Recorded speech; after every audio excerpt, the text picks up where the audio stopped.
Hello out there. We're on the air. It's Rink Moose Talk tonight. The beers are cold. The mics light up. And the boys get set to fight. The gloves come off. Opinions get thrown. And someone slips on ice. One man howls. The other scowls. But the show must go on. Oh, the good old hockey game is the best game you can name. And the best game you can name is the good old hockey game. You're an announcer with a long stick from time to time. With hockey flows and more shots known. Pierre Maguire's life, not John's a leaf. Ovechkin's teeth and Hoffman's crazy wife. When Carey slumps and Bergevin stomps, Duran's not LaFontaine. Jokes aside, it's podcast time, and Rink Moose is the name. Oh, the good old hockey game is the best game you can. Solid. Okay, so we'll jump right over to the East, and again, I'll go top to bottom. So starting off, we have Tampa Bay versus Columbus. And on my one show note here to start this off is not as lopsided as one might think. What do we have here, Nick? What do we have? Could Kyle be onto something? Could he be making history? Perhaps not. So goalies. Well, it's an interesting tale. Bob has seemingly been a perennial Vezina candidate for many of his years, but he's had a very meh year playing behind a wildly inconsistent team, and that's another word I'm going to use often for describing this Columbus team is inconsistent. Now, Vasilevsky's been lights out all year. He's got awesome numbers, consistent play. Another factor is Bobrovsky is known to hit the struggle button in the postseason, while Vasilevsky has shown he can win series. I mean, he went to the East Finals, I think a few times. He was in there against Pittsburgh when they won 2 years ago, I think, as well. And Bobrovsky, this is kind of, I had to take a double take on this. I forgot about this. He's never won a playoff series. Sergei Bobrovsky has never won a playoff series. So this one to me is easy, Nick. I'm going to go Tampa Bay and Vasilevsky on this one, but I will leave the door open for Bobrovsky to surprise. I'm not going to totally rule him out here because I think he's capable of doing that, but Tampa Bay pretty decisively here. Yeah, no contest here. Vasilevsky's the best goalie in the NHL, so I give the thumbs up to Vasilevsky. Nice. Short and sweet. I like it. Definitive. Alrighty. So defense. Interesting. So, Tampa Bay, as you may know, has a solid defense, and a lot of that runs through Hedman. His health has been a question in the last couple weeks, and he is definitely the key to that defense working in good order. Now, we've seen guys like Chernak has emerged as a trusted physical piece on the back end, while guys like Sergachev have shown that they can be offensively capable, but perhaps not trusted in key defensive situations. There's just too many times I've seen this player, blow a defensive coverage or not show enough effort. He's like the Jonathan Drouin of defense. You know what, Nick? When I look at it, I look at guys like Girardi, it's not characterized by being the most mobile defense in the league, but it can handle itself physically, and they play really smart. They play with a lot of hockey sense, this defense. Now, Columbus, their defense is no slouch. They're led by Seth Jones, who is an absolute horse. Their secondary trigger man is Werenski, who's also really, really nice too. Savard is a solid piece. McQuaid is a guy who's awesome for the playoffs. He's going to give you that little bit of sandpaper back there when things get a little tough. And Nick, when I really look back and I just kind of look at this, it's a lot tougher for me to call than I thought it would be at the end of the day. And I think things really rely on Hedman's health in this one.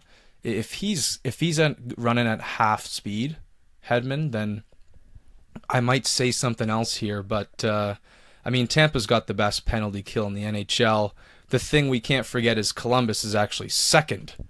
So we're looking at the 1-2 penalty killers in the NHL, which is really interesting here. But obviously I'm going to go Tampa Bay, and I'm going to put a little asterisk beside this and say if Hedman is healthy. Because like if you look at it on paper and you take away Victor Hedman, I mean, I said this earlier, the Columbus has got a great looking defense. It almost looks like on paper, take away Victor Hedman and you might give the edge to Columbus. But as I said, they play with a lot of sense. They play with a lot of physicality, and they're well coached. So I'll give it to Tampa Bay, but we'll keep an eye on Victor. Yeah, keep an eye on him because, of course, it's always a question mark when a guy's coming back just in his first game back is in the playoffs. But I'm with you. I really like the defense. It's just stout on Tampa, and I think that's something they wanted to improve in the offseason and throughout the season, and they did that, adding bigger guys like Cernak who are more physical and won't get pushed around by a Washington team this year. And he's fit in well. And, Strawman is back and he's healthy. And the old McDonough and Girardi duo from New York, they have chemistry and they're just tested veterans who are gonna help you in the playoffs. So Jones and Werenski, yeah, it's one of the best 1-2 duos in the league. But other than that, the easy edge is Tampa. Yeah, and again, I said it's closer than I thought, and I look at guys like Strawman and Girardi, and then I think back to that Montreal game, and I just thought about how Montreal just made this team look slow, and I'm wondering if that can be something, if this team is to fall in this 2019 NHL playoffs, if that is the Achilles heel, is targeting guys like Strawman and Girardi, and trying to get around them with speed. But you never know. All we know is Tampa Bay has a fantastic defense, and we both give them the edge here. So let's move on to offense, where again, Nick, I'm sorry, but I have a hard time being extremely definitive here. But the studs here are Stamkos, Kucherov, Point, Miller, and Johnson. And then the studs on Columbus, Panarin, Duchesne, Atkinson, Dubois, Anderson. Now, there's no doubt Tampa Bay has the higher quality, high-end talent. There's no competing with guys like Kucherov or even Stamkos with your Panarins and your Duchesnes. But there's some guys on Columbus that I simply love for playoff hockey. Now, Columbus's forwards, guys like Josh Anderson, Pierre-Luc Dubois, Foligno, Boone Jenner, these guys have awesome playoff bodies. They're big guys who can wield their skill as well and just influence a shift physically. Oliver Bjorkstrand has hit a new stride recently. He's just been all over the score sheet from what I can see. And I think Columbus's depth is honestly very, very solid. Even when you compare it up to Tampa Bay, I mean, they got guys like Paquette down below the roster, but I think he's neutralized by the bigger guys that Columbus have as well. And the thing about Columbus is their power play just does not compare. It's simply not at the number one quality that Tampa Bay has. And the other weakness they have is their center depth. I mean, Stamkos and Point, give me that all day over Dubois and Duchesne, the cursed wonder. So my factor here, Nick, and I really like this Columbus forward group. I'm going to say if the Columbus Blue Jackets power play can outplay the Tampa power play, I can call this offense a wash. I can call it even. But they will have to do, almost the impossible. And if they want to have even a shot of winning, their power play is going to have to come alive. But that being said, it's unlikely. So Tampa Bay gets the edge here. But again, guys like Josh Anderson, I think you're going to see a new Josh Anderson in this series. He can fly, Nick. He can fly, and he's huge, and he's got skill. This guy's going to be awesome. But yeah, Tampa Bay, of course. Yeah, to me, this is no contest. I mean, up front, Tampa's the best team in the league. I mean, they are the fastest, smartest group of forwards in the entire league. I was actually reading an article on The Athletic where they were getting into the style of play that Cooper implements with the forwards. And Kyle, bear with me. I'm going to put on my coaching hat very briefly here.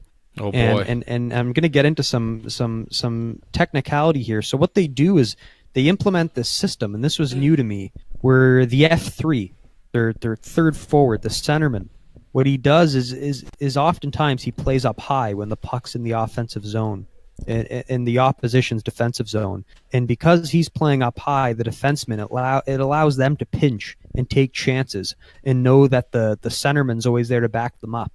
And what it also does is it attracts the opposition center to the blue line and away from the front of the net, and that opens up room for the wingers of Tampa to put on a show and make plays in front of the net. So all of that, it's a very simple concept, but I was reading and I was like, that makes a lot of sense. And you look at these guys and they got the smarts and the skill to pull that kind of those tactics off. Not a lot of teams have a buy-in where the F3 is that committed to playing consistently that kind of style. But you look at this team, I mean, the first line with Point and Kucherov, that's a dynamic duo. Stamkos and Johnson, we all know, they have chemistry. In my mind, Killorn, Joseph, and Cirelli is the best third line in all of hockey. Not even a debate. And guys like Paquette just give you the sandpaper. Ernie give you the sandpaper that you need on your fourth line. So it is single-handedly the best group of forwards in all of hockey, and this simply, in my mind, needs no more debate from me. All right, so Nick gives offense to Tampa Bay, but hey, you got to listen. We're gonna get into the verdict here. What do in a you second. think, though? What do you think of that regime? That whole thing that Cooper implements there. You like that? Well, here's the thing. That specific style of coaching, we used to call it the lock, when you have that forward up high there, and it used to be used as a defensive tactic. How I remember playing hockey, but to hear it be used as an offensive tool, I've never heard it spun that way. So it's very interesting, because when we implemented the lock playing hockey, it's just like, you're the third defenseman, you're high, this is when we want to protect a lead. But when you frame it like that, when you say it allows the D to jump up and for you to jump in to the D spot or open up room for the wingers, I've never really heard it spoken like that. So it's very interesting, and I'd love to get a peek at that I think article. it takes a certain forward group to pull it off in that fashion. Yeah. I think that's why it's so unique. And when you frame it through the lens of a Tampa Bay, it makes perfect sense. Mm-hmm. Yeah, it's this team is their bread and butter is their hockey sense. Like you said, this team can follow a complex system and execute it perfectly. They can see guys coming. That's what this team is built on, is hockey sense. So, but I will say again, Nick, I don't think this is going to be as lopsided as some of us may think. Let's get into the verdict here. I've got Tampa Bay in 6 games. I think if Columbus pulls together and plays their best style of hockey, I think they can match this team on home ice. And I can't wait to see if they're capable of doing so. But yeah, Tampa Bay in 6 games. And I expect it to be physical out there too, Nick. If Columbus can play one wild card, it's going to be let's hit these guys. And it's going to wear down this Tampa Bay team. Yeah, I mean, I've been hearing the number 6 thrown around quite a bit. Not too surprised, given Columbus. I mean, it's pretty comedic, because you look at a team like Tampa, they put together 62 wins. They expect to get an easy matchup in the first round. Yeah. And here they are, and they draw Columbus. Mm-hmm. This was a team who earlier in the season, if you asked me if they were ready for a long run, I would have said, of course.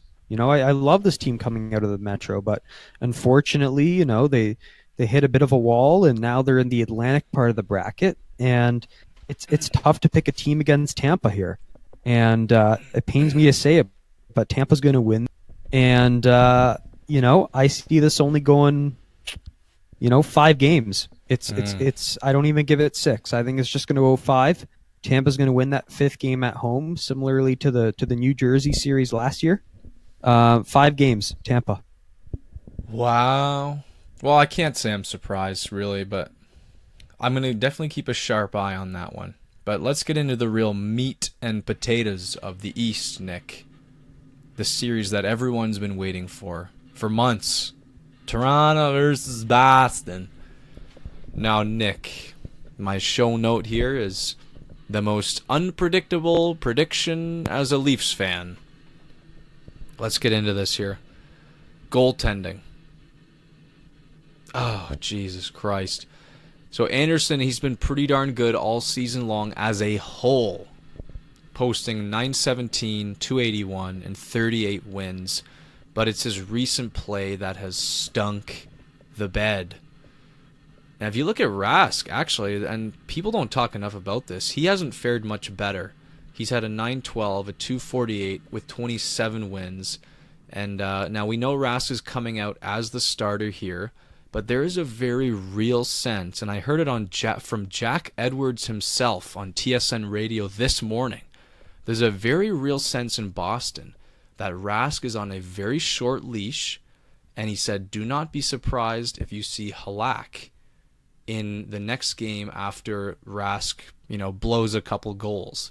So I've just found that really interesting, and it's something us in the Toronto media don't talk about because we look at how bad Anderson's been lately and, his mindset and mentality and all that, but we don't look at the Boston side of things very much. And, given that being said, given Anderson's recent play, I can't give it to him. He's not quite there mentally from what I've seen, and things didn't improve in Montreal. Things didn't improve in the last 4 or 5 games.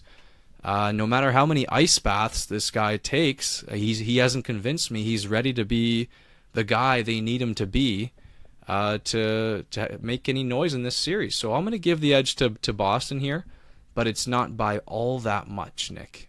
The other thing you should note is Halak's been pretty good in replacement of Rask, so keep that in mind. It's not the end of the world if Rask gets yanked. Yeah, I mean, we all know. Everyone should know how much I love Freddie Anderson. I've talked about him so much and how he just means so much to that Leafs team. He is their MVP. He is the most important player on the team. He covers a hell of a lot of blemishes on that squad. But you raise a good point with the Halak thing. I think it's a huge, huge addition to this team because now you can always bounce to him if Rask fumbles around a little. So, I mean, that helps a lot, and it's going to push Rask. Like I've been saying throughout the year, it was a huge acquisition because it's pushed Rask. You see the numbers. He's had a solid year, and a lot of that is because he's felt the pressure of Halak breathing down his neck the entire year. And I think that's only going to continue in this playoffs. I don't think Rask is going to, fumble too much.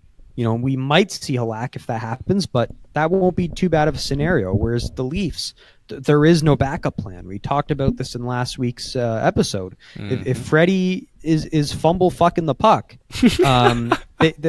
they got nothing, and they'll throw in Hutchison, who has not played a game since something crazy like January, and that's when the series will be over. Yeah. So, to me, Freddie is the best goalie of those 4, the 2 in Toronto and the 2 in Boston, but I can't give the Leafs too big an edge in that category just because the duo in Boston is just so potent. So you're giving it to Boston overall then? I'm going to give it to the Leafs, but I'm going to give it just a very slight edge, not as much as I would if it were just Rask there in the Boston end. Yeah, I agree. I think Freddie's got the most talent there, but again, I'm worried about his mentality and his confidence. Like, as a goaltender, how big is confidence? Oh, yeah. I mean, this is a guy who got pulled early in that series last year and a guy who collapsed in Game 7 last year. So Boston has his number. Hell, he got pulled earlier in a game this year. Right? I think it was around mid-year. He got pulled in the start there in TD Garden. He just doesn't play well in that arena, and the players are all over him. So I think he's scared of that top line. I think he's scared of that arena and the fan base, and he just hasn't shown an ability to thrive in that building. So that's very concerning for me. Yeah. All right, Nick. Good stuff. Let's move on to defense. And boy, oh boy, this isn't even close for me. Not a whole lot needs to be said on this front. On the year, Toronto's defense has been below league average. That doesn't even need to be said. But in the last 25 games, we're talking bottom 5 in the league. Their D-zone coverage is horrendous, and their PK has also been terrible. They've got great puck movers, I think. There's some guys, definitely some guys that can skate back there, some guys that can move the puck up the ice. But boy, does this team consistently get dizzy and lost in their own end. And look out for Gardner in this series. And I know people are just waiting to jump on him for one little mistake. Now look at the other side of the ice. Boston, on the other hand, they've had a top 3 defense in the entire NHL for pretty much the whole year. They excel in all areas, but most notably, they're top 2 in Corsi and expected goals against. The X factor on defense here is Chara, and whether his skating can hold up. If it can, and I think it will, this series is, this category is not even close. This defense, McAvoy, Krug is having a good year. Chara, heck, he can still skate, but man, oh man, and Leafs fans, Leafs media hammer it home. This is where things really sway to one end of the spectrum here. I'm going to give it to Boston by a mile. Yeah, the defense on Boston, it's too potent. To me, it's not quite like the Jets in St. Louis, but when I think Boston, I think of St. Louis, where the D is so good, where the goalie just has to be average. You know, Freddie here is going to have to steal every game. He's going to have to stand on his head. That's the only way the Leafs win games. Whereas Boston, Rask is going to get the call, and he's only going to have to be mediocre at best. He's just going to have to stand his ground. Don't let the easy ones in. And it'll be an easy game for him and Halak, whoever's in net. And when a goalie has, smaller expectations like that, it just, gives him more confidence. And I believe this defense group, it's just so good. McAvoy and Chara, we saw how well they shut down the Matthews line last year. It just got in his head. Matthews just looked like a baby trying to face against those guys, and the way Butch Cassidy and the Sundance kids are gonna implement their plan here, with how they use that top defense pair of McAvoy Chara, but then Bergeron as well. I see this being a case where maybe you go McAvoy and Chara against Matthews to shut down that line. And then, Butch Cassidy, he'll implement the Bergeron line against the Tavares line, and that'll kind of neutralize those two lines for Boston. And if he can just do that and stick to that, which he's done very well in the series we've seen when they've played Boston, he plays his matchups very well, and he seems to get the upper hand against old Babcock. So I believe the defense is great, and it should have no problem shutting down those top lines on the Leafs. Mm-hmm. And this could be the determining factor. But let's get into offense here. A couple studs on each side. Couple studs here, Nick. Marchand, Bergeron, Pasternak, DeBrusk deserves mentioning. Krejci, studs on Toronto. Matthews, Marner, Tavares, Nylander, Hyman deserves a mention, and I think Kadri deserves a mention too because of his potential role in this series. So, you kind of mentioned it there, Nick. Now, I was going to ask before we started this, how does Boston want to play this? And I was like, are you thinking on home ice? Because that's when they do get their last change. The Bergeron line will go head-to-head against the Tavares line, and I think they win that matchup. And that should theoretically free up Matthews to run lawless, unless, like you said, they put the Chara line on there. My question is, and that seems pretty self-explanatory, do you agree that the Bergeron line wants to go against Tavares? Oh, absolutely. Like I said, I think the McAvoy and Chara just had their way with Matthews' unit just so well last year. I think almost by default you go, okay, now let's put our top line of the Bergeron line against the Tavares line. And let's not forget, Mitch Marner, he's just so good. In a class of his own, according to John Cooper, being the best player to ever play the game. So I mean, if he's the best player to ever play the game, you better put your best line against him. And to me, that's Bergeron, who's arguably the best two-way player to ever play the game. Wow. And I think if you're going to neutralize Marner, you got to go with Bergeron. And if you want to get under Tavares' head, you know how stoic he is. He's not going to budge. But if you want to try getting under his head, throw Marchand in there. Maybe Marchand will lick his face. Oh yeah. So maybe he'll be up to his antics yet again. So I mean, to me, it's an easy choice. As I said, Butch Cassidy, he should get this right. Easy. And what's that? Oh, nothing. He should get this right.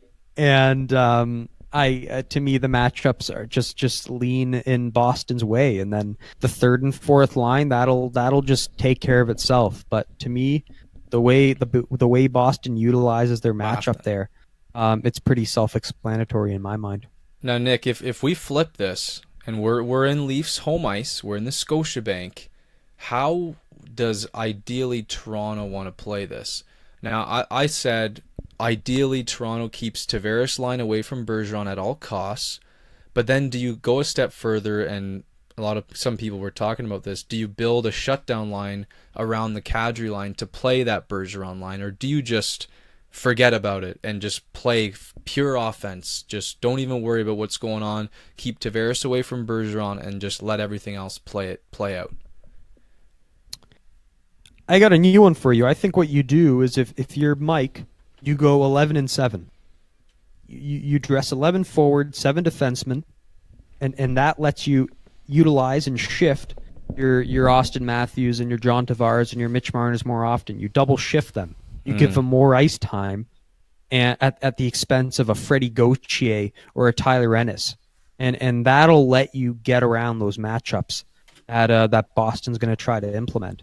And if you do that, and you only play, your fourth line forward for like 9-10 minutes a night, and you lean more heavily on those stars, you're going to get a good matchup where you're going to have the Tavares line up against maybe Charlie Coyle's line. You'll catch him off guard, and you might score a couple. So I think that's a very good plan that Mike's got to be thinking about. Agreed. And I mean, here's the thing. When I look at this forward group for Toronto, and at the beginning of the year, you look at the rosters here, and you think, the depth of Toronto is going to take over the series. But you've got some underachievers happening here. We got Nylander, Kadri, especially Marleau. These guys have just not lived up to the billing this year, and I don't know if I can really lean on these guys to provide consistent, solid depth scoring. So at the end of the day, Nick, my X factor in Toronto has got to be Austin Matthews, knowing that the key is that Boston's going to key in on Tavares and Marner all day long. So this is Matthews' series. If Toronto's going to make some noise offensively, he's going to have to lead this charge. Like, you know what he should be doing? He should be playing so well that they reconsider who they should key in on. Like, if this guy doesn't show up to play, then we're going to have a problem here. The other factor I wanted to talk about is Boston's forwards can run the table physically, and I think if it turns into a physical series, there's not good chance for Toronto. And again, that Matthews scoring has got to be there, or else this team is sunk. Now, all that being said, Nick, I like the depth of talent on Toronto, and I think there's potential to make Kadri, utilize him as a two-way guy. So I got to give the slight edge to Toronto here, simply for the talent up and down the roster. Yeah, I mean, it is very close. Very close. Like, again, I'll compare it to that St. Louis and Jets, where it's tough to call in that respect. But my X factor for the Leafs up front is Nylander. And it shouldn't be a surprise. This is a guy who all year we've been saying, you better show up in the playoffs. If there's a time to justify the contract, to justify why you're here, it's going to be in that series. Yeah. And this will be the time. I know his game has gotten better. You watch him; he's got the puck on his stick. He's getting in those high danger scoring chances. He's generating plays. We've seen it. He just hasn't really got on the score sheet as much as we expected. And if there's a time to do it, it's going to be now when he's getting those easier matchups, not against the Bergeron line, not against Chara and McAvoy. He's going to get the easier matchups, not playing on Matthews' line, and he's going to get to carry a unit of his alongside Kadri and Marleau. So if he can do that, that's key. I think another X factor is Kapanen. Steve Dangle was talking a lot about how he has a history of performing in the playoffs. He was great in the series last year. So hopefully he can keep it up. On Boston, an X factor I look at is DeBrusk. You could argue, every Leaf fan should be having nightmares about that guy, given the series he had against the Leafs last year. We'll see if he can replicate his efforts from then. That whole fourth line of Achari, Backus, Nordstrom, that needs to be getting some attention. They're a tough fourth line to play against. They may have the edge against a Gauthier and an Ennis. I think I give the edge there to Boston on the fourth line. So yeah, I mean it's going to be very, very interesting. But if I got to give the edge here, I got to give it to Boston. I mean, you have the best first line. You have the best first line in all of hockey, Kyle. If you have the best first line in all of hockey, single-handedly, you have 3 studs on that top line. I don't care what the rest of your lines look like. That line can carry you. They're that good. I don't disagree. I think that line is a force to be trifled with. I just think that's like 3 Hall of Famers. Oh, it's amazing. Yeah, I guess you could put it that way. It's crazy. At the end of their tenure, that's like 3 Hall of Famers you got to play against. And boy, on home ice, man, like when they get their correct matchups, good luck. How can we win a game on the road? Because I'm sorry, but they trumped the Tavares-Marner line all day. This line, do you remember how many points Pasternak had last year? He had like 13 points in 7 games or something stupid like that. The line combined for like 35 points. So Babcock better have some sort of plan, noodling up there, because if they don't address this and this line runs rampant, it's not going to be pretty, and especially with their in zone coverage, they must be drooling over this matchup. I don't want to get too negative on this, but I'll stick by my answer there on Toronto having the edge on offense, and simply out of faith in Auston Matthews being able to take advantage of the Chara McAvoy tandem with I gotta ask, Kapanen there. How much does that have to do with the clip we saw of him and Babcock at practice today? I didn't see the clip. It looked like Babcock. They kind of had a face-to-face. They were standing real close to each other, and Babcock was just lecturing to Matthews, like just really, really giving an inspirational speech, it seemed. Really? Just him and Austin at center ice, yeah. Wow. And when the media asked them after the practice, what was the context of the conversation, both guys wouldn't admit what it was about. They just deflected the question. So wow. I'm curious what that was about, and what Babs is trying to get out of his forward here. Mm-hmm. Because we'll be honest, he's got some proving to do, Nick. He signed this contract. He was not good last year. I think he had like 1 or 2 points. He's got some proving to do. So the pressure's on in Toronto, and it's going to get going on Thursday. But what's your verdict here? Again, Kyle, I think it's another one of those series is like the San Jose one. You got the heart and you got the mind. And what do you go with? And last year I went with my mind and got the victory. Just 2-3 weeks ago, I told you I am going to be the Leaf fan. The Leaf fan who's skeptical and has his arms crossed. That's me. That is me at this point. If they'd showed me anything since that game I went to live in Ottawa when they got blown out of the, and quite frankly, I haven't seen it. Mm-hmm. Check in the island, and then they got it done, and they won one for Johnny T.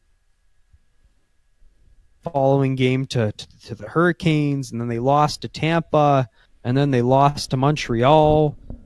it's just I haven't seen the team I want yet. I haven't seen the team that needs to round into playoff form, the defensively stout team that Babcock has promised us that they're going to turn into. I haven't seen it yet. They weren't able to get it going in the regular season, and it's hard for me to like just believe that they can snap their fingers and just solve their defensive zone coverage issues right away. Like it just seems like that's a tough hill to climb. Like, oh yeah, it's playoffs. All right, we're a new team. We're just going to be defensively aware all of a sudden. Like I just don't think it works like that. And how can I bet against? We've had the Leafs number all this time. It's shitty. It's shitty. They got this matchup. It's a lose-lose because either you lose to the Bruins yet again, or you a battle and you get Tampa. It's just unfortunate. I don't think it's the Leafs' time quite yet. And I see them losing this game. I see them losing this series in. I don't even know if they'll go 7 this time. Oh my god! I'll go. I will go the Bruins. In how many games? 5. No way. Nick, this is bad. Why? I don't know. It just it stinks. This stinks. Yes, Nick. odorous. But this team has shown me nothing. This team has not shown me any ability to be defensively aware. Defense wins championships. Am I right? Yeah, sometimes.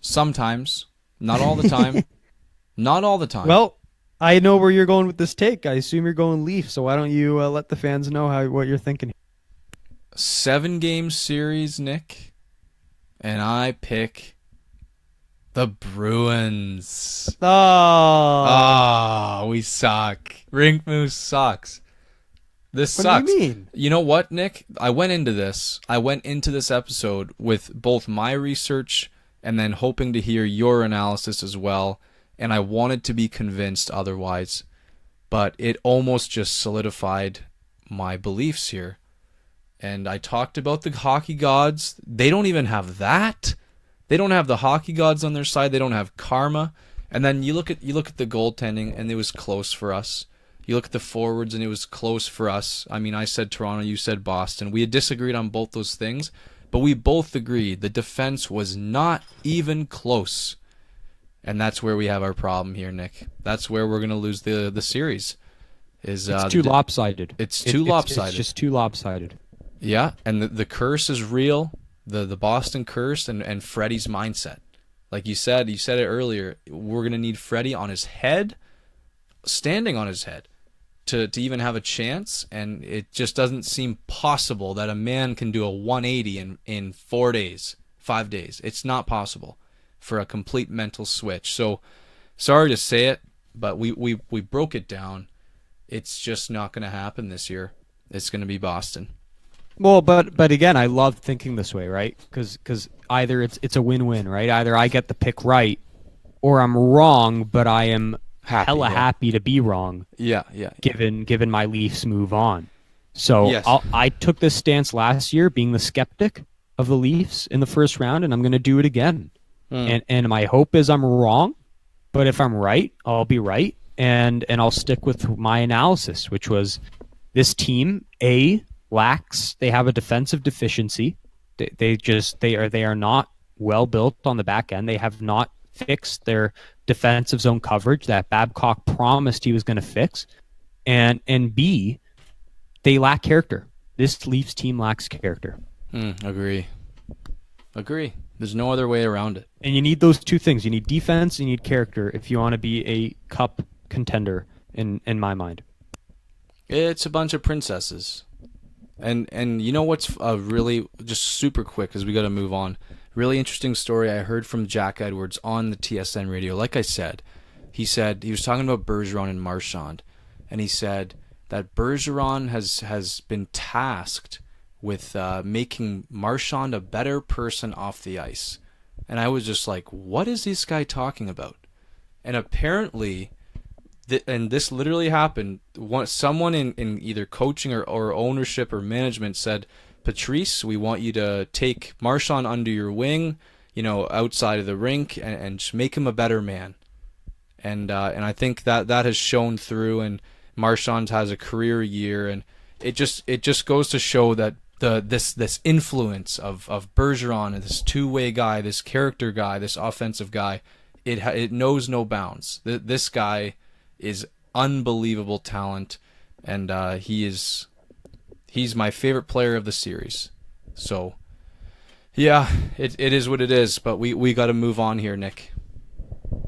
You ready for the next one? Let's go ahead. Washington, New York. Oh, wait. No, Washington, Carolina. I had that written wrong. Jesus Christ. Hold on there. Yeah, Washington, Carolina. It's a late night. Exactly. So I had this characterized, Nick, as Beauty and the Beast. Goaltending. Now, neither Mrazek nor Holtby have had picture-perfect regular season stats, but we all know Holtby has done it before, and he doesn't necessarily need an awesome regular season to be nice in the playoffs. Look at last year. Now, Mrazek is about as unproven a goalie as you can possibly get, save Binnington. Those two guys are both pretty darn unproven. He's been a good story, and we love his passion. We're talking about Mrazek. But Holtby, to me, this is the landslide winner here. He's got the experience. He's just got the pedigree. He's got the cup, and I just don't know what we're gonna see out of Mrazek. It could be anybody. It could be anybody behind that mask. To be honest, I don't have a whole lot of faith in him. It's not like his numbers jump off the page. I know he's been solid, but yeah, this is Washington for me. Goaltending goes to the Caps. Yeah, I mean, I love the tandem there. Don't get me wrong. They've proved a lot of people wrong. McElhinney has emerged as a guy who, it wasn't just an anomaly in Toronto. This guy could be a goalie for an NHL team, a successful goalie at that. And Mrazek has emerged not only as a, he's found a home finally in Carolina, and I called this in our fantasy preview. I said, Mrazek, this is a guy who can be a certified strong goalie down there in Carolina, and he has emerged in doing that, and they've managed his workload. What Brindamore's done with the two goalies, it's been very smart. But in the playoffs, you tend to need only one goalie, and usually that's what you got. And Holtby, he may have not started off as the number one last year, but he did emerge as the number one, and if there's one thing he's proven, it's that he can step up in the playoffs and be huge. Maybe not the regular season. Maybe his numbers aren't that good then. Mm-hmm. But in the playoffs, this guy has shown he can be a stud. So to me, how can you not go with a guy who just won the cup? Yeah, I agree. All right, defense. I love this Carolina defense. So Carolina's chock full of stallions on the back end. I think Slavin could be one of the most underrated guys out there. Whenever I watch him, I just love the way he moves. And they don't have, the high-end skill of a John Carlson, but they sure come close with guys like Hamilton, Falk, and Slavin, guys who can all put up points and really move the puck well. Carolina boasts the 8th best goals against average in the league, the 8th best penalty kill. Meanwhile, Washington sits middle pack in goals against and a lowly 24th in the penalty kill. That one surprised me, Nick. Washington defense gives me the feeling that they're a little bit slow. Guys like Niskanen and Brooks Orpik come to mind. But guys like Orlov can obviously move pretty well, and of course John Carlson is just a stud. But man, this Carolina, they're a well-oiled machine on defense. I think they're really, really well coached by Rod Brindamore. I heard an interview with him and the TSN boys on the radio, and I think this guy has just got a good hold on this group. So on defense, Nick, I'm gonna give it to Carolina here. It's a great group of defensemen. Don't get me wrong, and I've been bullish on them since the start of the year. That's why I ultimately had them making the playoffs. But to me, I saw a lot from Washington recently, and in that game against Montreal specifically, I saw an ability to shut down a game in the third period. Just a way of smothering the opposition and being able to hold on to a lead. And ultimately, that's what Washington did. I love Orlov and Niskanen. I think that's a good tandem. I love John Carlson. I love Nick Jensen, who they got from Detroit. Those are good pieces. I know they lost Kempney, who was a big part of their run last year. And that's going to hurt. That's going to sting. They're going to miss him for the whole playoffs. But there's just veterans on this group, on this Washington. Brooks Orpik, one of those guys. He's a dud. They've come on. He's a dud. This team knows how to shut things down. Montreal had nothing going in that third period that they had to win. They needed to score in that period, and they couldn't do it. Washington just smothered them up, and they just have a knack for winning in the playoffs. And that defense is a huge part of their ability to do that. Just a great shutdown unit. And to me, despite individual players on defense who I like there in Carolina, don't get me wrong, I do love a Jacob Slavin or a Dougie Hamilton or a Brett Pesce. But the reality is it's too tested. It's too proven on the Washington end. They've been there before. They've done that. And those defensemen just know how to win the playoffs. So to me, it's Washington. Fair enough, Nick. I just got as an outside factor here, I was thinking when I was writing all this down, I was like, when the series gets tough, when they've split a couple games, who is Washington as a tactical team when Barry Trotz isn't pulling the strings anymore? And I think we're about to see what they're really made of, what this new coach can really bring. And we all know the defensive tactics of Trotz and how amazing that was. But we'll see. We'll see. I think Carolina's got a good shot to have a better defense core in the series. But we'll move on to offense. Man, Washington. This is a team of smoking guns, loaded weapons ready to fire off. We got a couple studs on each side: Ovechkin, Backstrom, Kuzi, and Oshie. And on Carolina, you got some good guys too. Aho, Teravainen, Niederreiter, who's been a fantastic pickup, Jordan Stahl, defensive stalwart, and Mr. Game 7, who we cannot forget about. Now, Washington's guns, they're obviously more proven. They're more potent offensive weapons. There's no slouch in Carolina, though. Aho leads an efficient, talented group.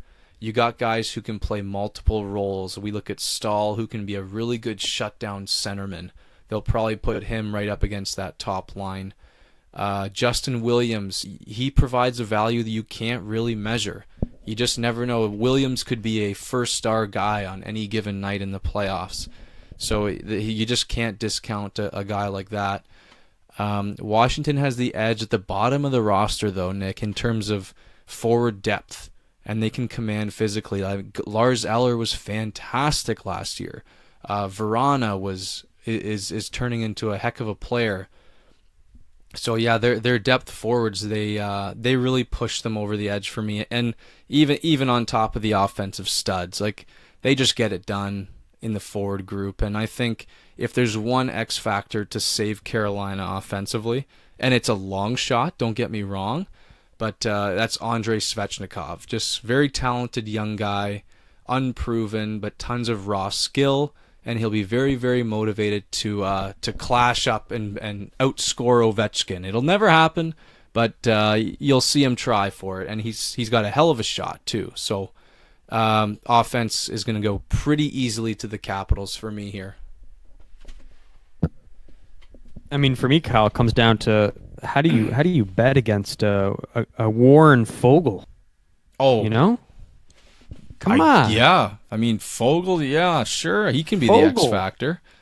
The Rink Moose community loves Fogle. Of course. If you ask me, I mean, jokes aside, it's podcast this Washington forward group, they won the cup last year, and to me, they've had guys step up this year that they didn't really use and benefit from that much last year. I mean, Verana has taken a step forward this year, 20-plus goals. Brett Connolly stepped forward, 20-plus goals. Lars Eller has solidified his spot as a potent third line center. We saw him score the all important game winner in the Cup final last year, and this year he's just proven to be a great third line center. He's really shown me a lot since his days in Montreal.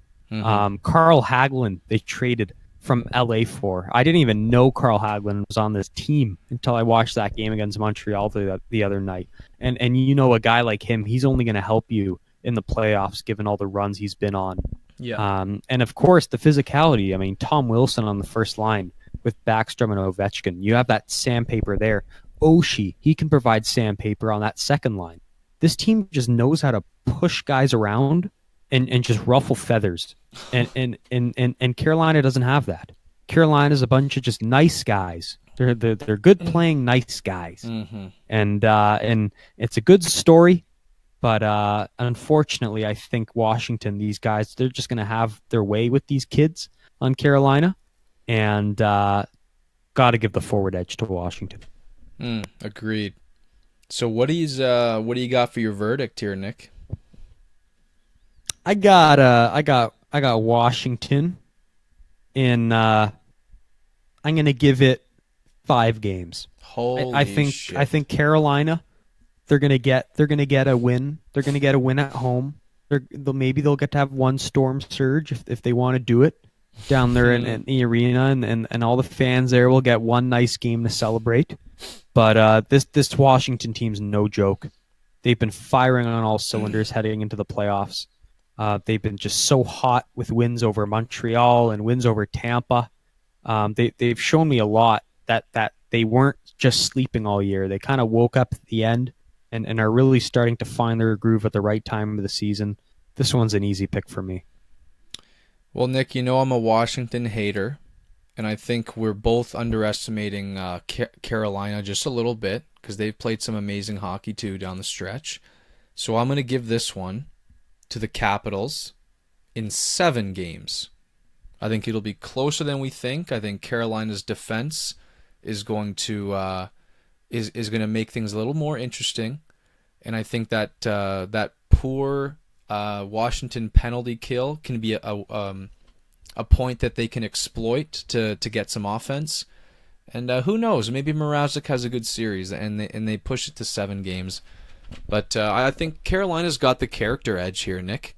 I know they don't have the experience edge, but this is a young, scrappy group. They want this.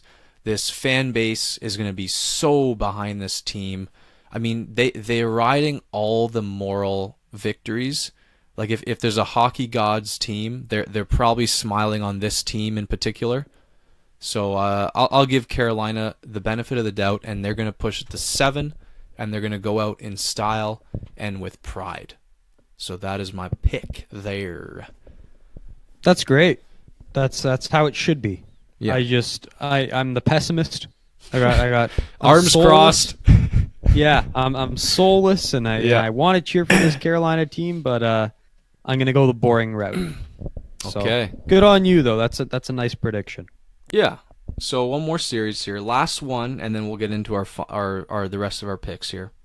Pittsburgh versus New York, and I loved doing this one, Nick, because it just solidified my steadfast beliefs in my team.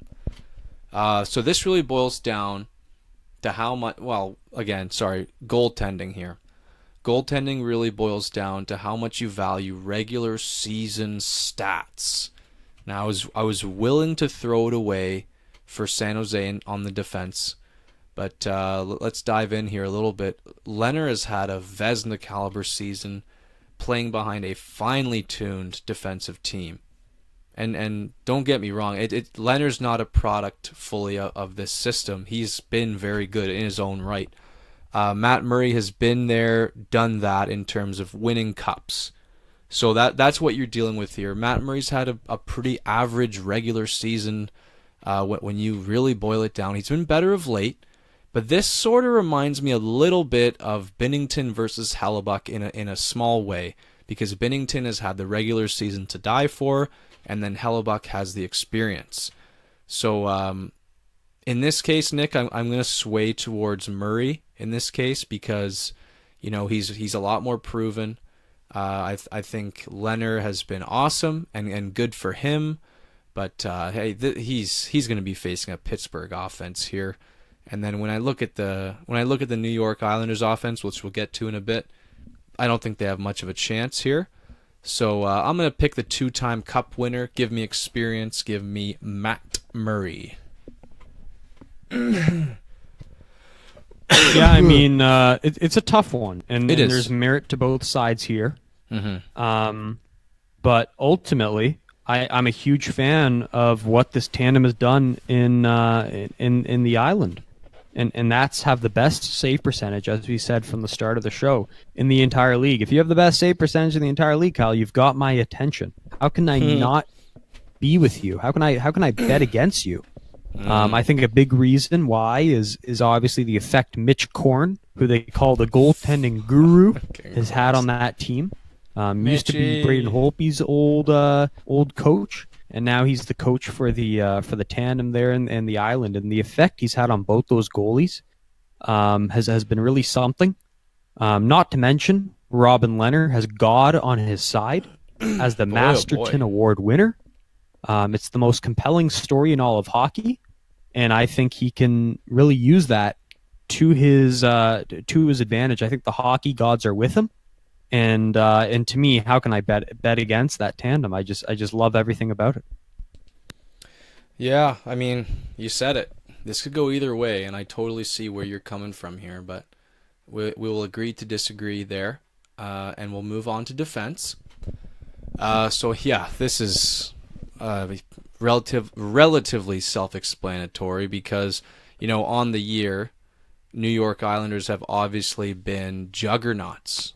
Now, they don't impress all that much on paper when you look at this group, but hey, they're number one in goals against average for the year. Now, what's interesting here, Nick, is they're 12th in shots against average, so they don't suppress all that well, and surprisingly, they're 18th on the penalty kill. There's a key to this system here, Nick, and it's not hard to see. Their defensive system works absolutely best at 5-on-5. If you can find a way, if you're Pittsburgh, to get on the power play, you seriously open this team up. Now, just swinging things a little bit, in the last 25 games, Pittsburgh has boasted top 10 defensive numbers in the NHL. They've tightened that up quite a lot. Now, on the year, they rank 14th in goals against average and 19th on the penalty kill. So, not crazy there, just middle pack. But in terms of defensemen, offensively, no one comes close to Letang. I mean, and I think Brian Dumoulin is way underrated at defending, and as a partner for Letang, he holds the best plus minus with a plus 31. That's nothing to scoff at. And overall, I think this Pittsburgh defense is underrated when healthy. But Trotz and his group, they've figured it out. Give them props. I cannot not go with New York Islanders on the defense pick here. They've earned this one, even though it is slipping a little bit in the last couple weeks here. Yeah, I mean, this one's self-explanatory, right? I mean, one team has gotten the title as being the best defensive team in hockey, and that's the Islanders, and it's for a reason, just what Trotz has done with that team, and why I had him as coach of the year, as I stated last week. And I've never been bullish on the Pittsburgh defense, and let's be honest, this isn't a team that's won cups through defense. I mean, pundits have said this is the anomaly. This is the team that managed the dynasty, that managed to bring home cups without having a star-studded defense. I know Letang is a stud, certified stud. I know Dumoulin is one of the most underrated defensemen out there. But, the reality is it doesn't match up with the system and the groove and the play style that Trotz has implemented with those defensemen there in New York. I like what Pittsburgh did, acquiring Goodbranson and Pettersson, kind of a stabilizing duo for that 5-6 part there in their defense. But ultimately, I mean, if you're the best ranked defensive team in the league, how can I bet against you? Mm-hmm. That's totally fair. Now, offense, this is where things get a little more lopsided. So the studs on Pittsburgh, obviously, Crosby, Malkin, Kessel, and Jake Gensel, newly touted 40-goal scorer. Studs on the Islanders: Barzal, Lee, Bailey, Nelson. You might throw Eberle in there, you might not. Pittsburgh is 6th in goals for per game, 5th in the power play. Now here's where the Achilles heel of the Islanders comes in. The Islanders are 29th in power play and 22nd in goals for. Like I said before, the Islanders, if they have a single shot, it needs to be to keep it 5-on-5. I want to highlight a couple key acquisitions for Pittsburgh. They picked up Bjugstad and McCann, who have been absolutely key and have filled their roles perfectly when they traded for them. We looked at the Islanders team. They didn't make any moves at the deadline. They were content with how things were going, and that might come back to bite them in this series. Now, as studs go, I have to just highlight this. Please, we cannot forget Jake Gensel. And this is before he was a 40-goal scorer this year. Has set playoffs on fire for the last 2 years straight, Nick. He went 13 goals and 21 points in 25 games on their way to the Cup 2 years ago. And last year, Nick, he had 10 goals, 21 points in 12 games when they eventually lost to Washington. This Jake Gensel guy, my God, he's just a playoff beast. And him playing with Crosby, man, that makes the whole first line just deadly. And whoever plays on the other side, it doesn't even matter. Those two guys can make serious magic. They're like peanut butter and jelly. Now, furthermore, another factor to consider here is Trotz and Pittsburgh. They know each other quite well. Now, Crosby and gang has seen Trotz's antics for a long time, but on the vice versa, Trotz knows this Pittsburgh team very well too. So I don't know how you want to take that, Nick, but do with that what you will. But at the end of the day, let's be honest. It's been said that this Islanders forward group is the weakest of the entire playoffs. You got Barzal as your only 60-point scorer. Dallas. Well, yeah, no, absolutely. You're absolutely right. We were chirping them quite a bit. No, you're right. You're right. But, I mean, when you consider Barzal's your only 60-point scorer, I mean, they just don't have star power. They have a buy-in from everybody. They've got a great fourth line. Let's be honest. Martin, Clutterbuck, and company, like, that's just awesome, and they're going to get under your skin. But, I mean, Pittsburgh's got top-end talent. They've got depth with Bjugstad, Cullen, veterans like that. Hornquist is a playoff performer. It's just not even close here, Nick. The only thing I'm excited to see with this series is if Barzal can be the best player on the entire ice every night, then New York might have a chance of winning a couple games. Only if Barzal can be lights freaking out. But I don't see it happening, Nick. It's squarely in Pittsburgh's favor here. Yeah, I don't think it's documented enough just how dusty this entire Islanders forward group is. They are actually fucking dog shit. No, they are terrible, Kyle. They've got. I was character. watching that game against the Leafs. I've never seen a worse offensive performance in my life. These guys could not make any plays. Like they are such a boring offensive team. Like they don't know. There's nothing offensively creative about this team. They Except are Barzal. the definition of a team you would hate. Barzal. Like they suck the life. With the exception of him. The plays they make just suck the life out of you. It's like God. These guys are house league. Where's the skill? Like who can actually do shit on this team other than Barzal? Other than him, nobody can. I mean, it's sad watching that game and the plays they were making. The lack of creativity was just baffling. They are terribly bad. I don't even want to talk about Pittsburgh. I just want to talk about how shitty this forward core is. Wow. You're fired up. You're fired up. I'm fired up for... Yeah. I was watching that game, and I'm like, this team is shit. They don't deserve to be here. If they win this series, Kyle, it's going to be because Barry Trotz got the job done. Barry Trotz is the MVP of the New York Islanders. He drafted a plan last year to beat the Pittsburgh Penguins. Finally, Washington broke through and beat the Pittsburgh Penguins. To me, the storyline of this series is, can Barry Trotz do it again? Can he draft the game plan to dethrone Sidney Crosby? There's no way. There's no way it's going to happen. He did it last year. I know, but he had a better roster, didn't he? Yeah, hell yeah. That's what I'm saying. This team is shit. No. They're done. You know they what, are though? done. Hey, we were saying that from the beginning of the year, though, and they proved us all wrong. So let's give them a chance. And you know what? You know what? They're going to get the whole first round there at that Uniondale arena there. Yeah, yeah. So that's going to be raucous. I mean, you talk about best atmosphere of the first round.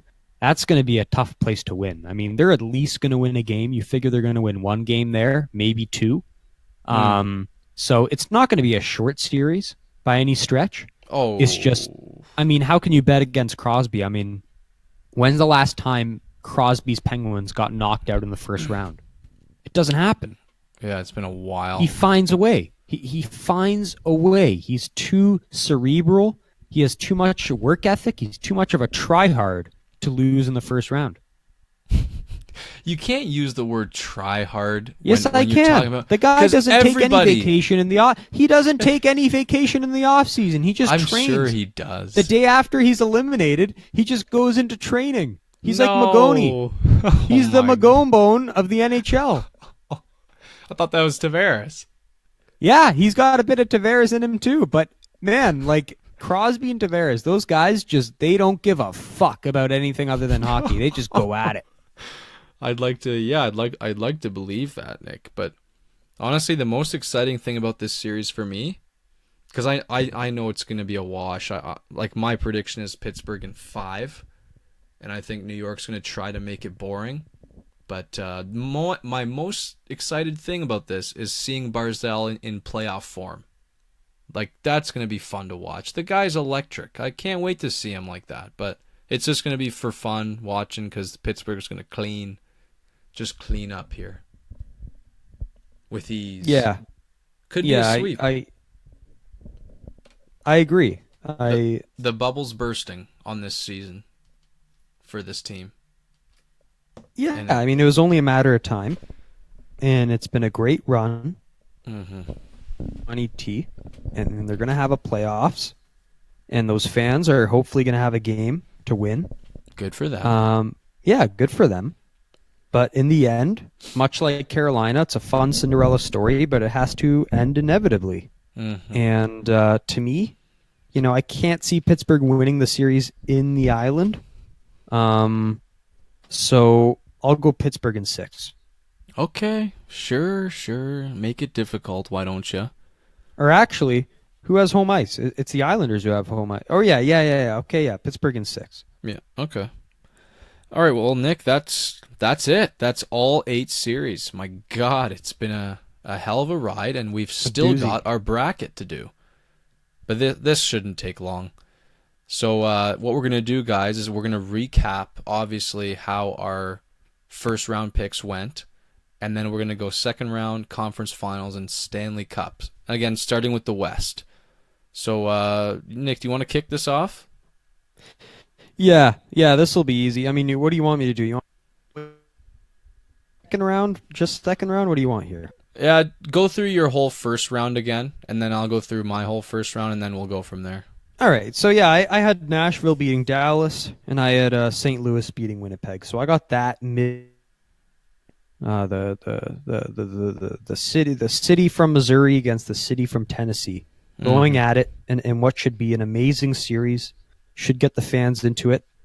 And to me, I've been beating this drum on this show before. St. Louis has Nashville's number all year. They've dominated them.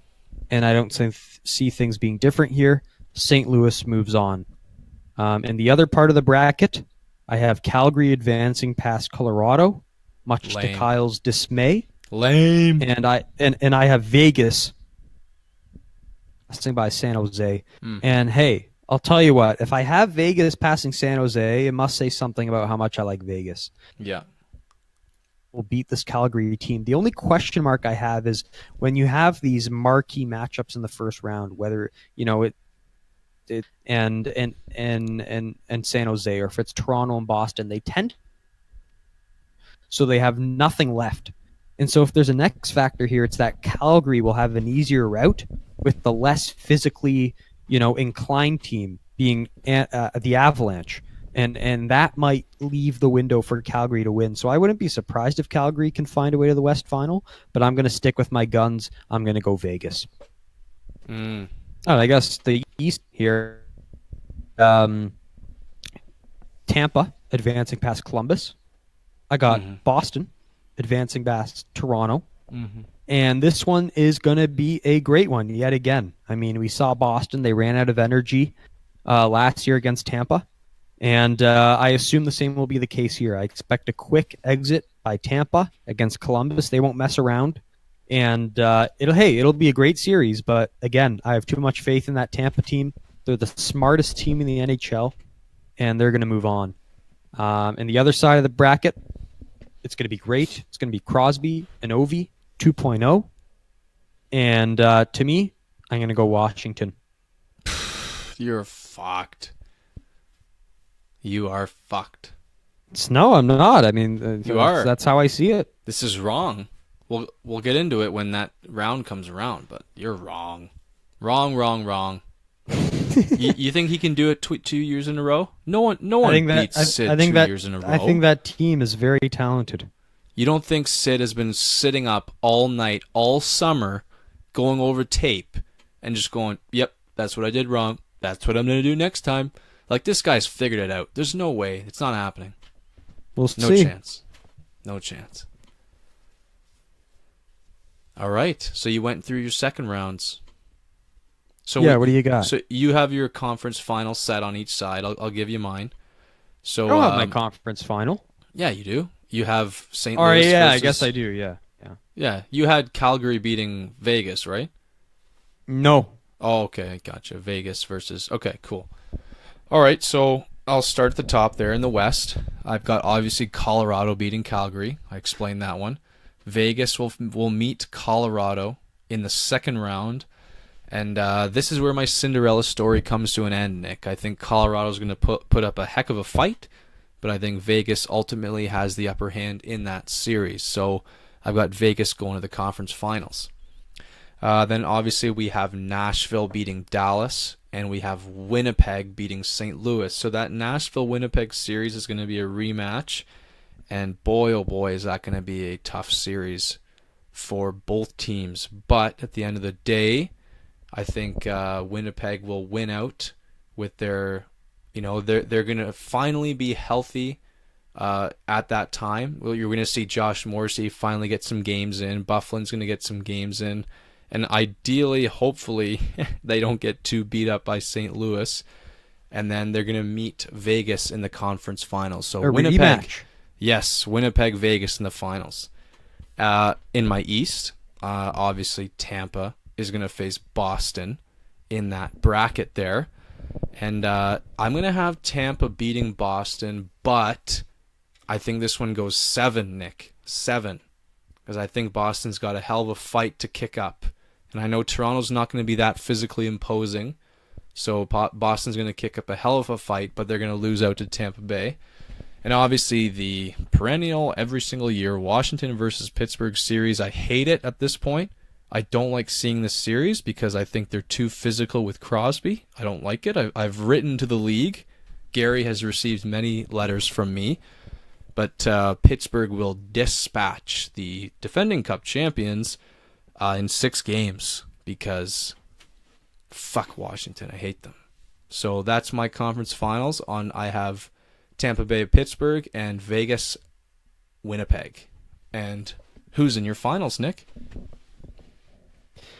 The finals. In the East, I have Tampa going up against Washington, a rematch of last year. Lame. And this is where John Cooper will get his revenge. Oh, They will my find a God. way past the Washington Capitals. They will reach the elusive Stanley Cup final, and Tampa will defeat Ovi in the Washington Capitals. There will be no off-season celebration for Ovi this year, and he will go into his long off-season in Moscow. As for the other side of the bracket, we have St. Louis, the Cinderella story. Binnington leads them to the conference final against the Vegas Golden Knights. No. St. Louis, really? Well, I had them, I had them beating Nashville. I mean, it's not that surprising. Okay. And here, the story will end. My Cinderella story will end, just as yours did. And young Binny, the magic will run out. He will be outplayed by the superior Marc-Andre Fleury. It'll be a nice learning moment for the young kid in what you hope to be the new starter of the Blues moving forward. But Vegas, they've been there, done that. They've got the experience. The story with Craig Berube in St. Louis will continue. He will remain coach next year, but unfortunately will come at an end this season against the Vegas Golden Knights in the conference final. Sad. Very sad. It is sad, isn't it? Not really. I love it. All right, let me give you my conference finals. I have Pittsburgh versus Tampa Bay. And you know what, Nick? I knew that you would screw this up because here I am with Pittsburgh and Tampa Bay in the conference finals, and I say to myself, you know what? If I'm picking Tampa Bay to carry on here, I'm just like every other schmuck, aren't I? So I'm going to pick Pittsburgh with cup experience and just the sheer will of a better forward group. That's right. A better forward group, more experienced, more drilled down, more hungry than this frilly little Tampa Bay team. I don't care what their regular season stats are. This is a new animal, an animal in which you haven't been to the finals yet in a while. So Pittsburgh, and this is me more going Hart, obviously. Don't jump on me here. And I think they can get it done. I really think they have the roster to go all the way back to the finals. I don't see why not. Like, when it comes down to conference finals, you flip the damn coin when it comes to these two teams. Flip it. On my west side, I have obviously Vegas and Winnipeg duking it out. And who's hungry? I'm hungry. I haven't eaten dinner yet, Nick. Winnipeg is going to be hungry to beat this Vegas team who thwarted them last year. And you know what? Give me that perfect blend of size and skill and speed. I'll take it any day of the week. And I think we're going to be riding another Conn Smythe wave by Scheifele. I think Fleury's going to have some injury problems. He's going to play, but he won't be 100% confident in there because he's going to be doubting his body. And I think Winnipeg's going to push through and get to the finals.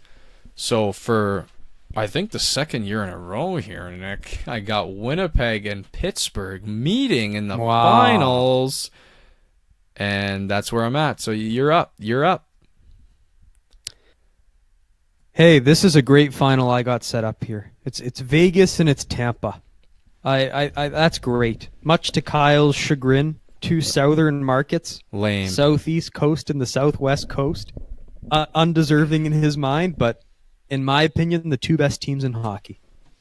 And top to bottom, the reason I picked this is there's no bad side of their forward, defense, and goalie. All three of those aspects are 10 out of 10 in my opinion. And it's just this is going to be a hell of a matchup. And Tampa will get to that cup final. And the expectation is they will win the cup. But it will not happen. They will be denied. And the Vegas Golden Knights in only their second season as a franchise will hoist the Stanley Cup. Wow. That is unbelievable. Cooper will lose in Game 7. You like that, don't you? I do. The drama. It's amazing. Oh, it's But- great. That's a great Cup final. You know what, Nick? It's the safe pick. It's the safest pick you can possibly make. Shut up. It is. It's so Vegas, safe. they're like the 3rd seed in the West. Okay, you know they're a dynasty. No, they're not. You know they're a top contender here. It's in the not a West. safe pick, Kyle, because like I safe. said, that San Jose Vegas series that's 52 to 48%. Like that is a okay. toss up almost. No Like, one thinks that. I'm almost prepared to say if Vegas loses that series to San Jose, I mean, it's San Jose's Cup to win in my mind. Whoever comes out of that series, I have faith in them. And so I might be taking Vegas here, but if San Jose can find a way to win that series, don't be surprised if they make a run themselves. San Jose. You know what I'd love to see? San Jose and Colorado in round 2. And San Jose just get trounced. Just skated all over the ice. I guarantee. You want to see a Brent Burns getting knocked around, getting turned around? You wait for McKinnon to speed by him. He'll be breaking his own ankles, and then Carlson will try to do something about it, and he'll pull his other groin. It's going to be magical. You know what? Yeah, let's go San Jose. I want them to win the first round now. Let's go. But forget it. It's not going to happen. So, generational player Sidney Crosby does the impossible by beating John Cooper in the Tampa Bay Lightning, making Stamkos and Kucherov look like little minions that he plays with in the offseason. We can't forget about Evgeny Malkin.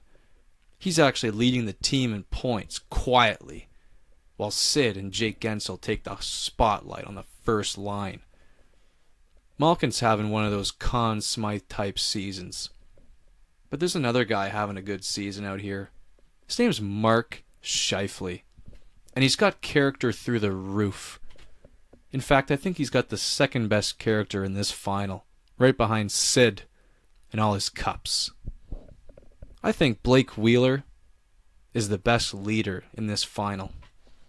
But at the end of the day, you look at Pittsburgh, they're a championship pedigree. They're unbelievable. They've got a goalie who's done it twice by the age of 23. But you know what, Nick? They're also a little tired. They've been doing this dance a long time now. This is going to be the 4th time in 3 years they've been to the finals. And for that reason, Blake Wheeler will lift Lord Stanley's mug and bring the cup back to the land where it was born. The true The north. cup will come back to Canada for the first time in 27 years. 93. Nick. 93. 26. First time in 26 years, we're getting the cup back in Canada. And you know what? Guess what, Nick? When the parade goes down in Winnipeg, Sidney Crosby is invited to that parade, and he will attend. And that's my cup winner, Winnipeg Jets. I will not waver from my early season pick. And there you have it, folks. That's great. Yeah. That's very fitting that that the cup will come back home to Canada where it rightfully belongs. Mm-hmm. It's been a long time, has it not? Yeah, I mean, we haven't been alive to see it, so yeah, it's been a while. Yeah, it's Montreal '93. My goodness. Yeah, I mean, I'm just like it's like that's the Pierre Maguire days, you know, and he was a young fan in the crowd watching his Canadians win the cup from the old Montreal Four. It's been a long time coming. It sure has. And, you know, Nick, speaking of long time coming, we've been on this microphone for 2.5 hours. 2.5. Well, yeah. Yeah, That's, it's that's almost great. It's almost 12 o'clock here. Time flies. Yeah. Flies. Literally, the security guard is giving me the wave, telling me to No. get the fuck out. Really? Yep.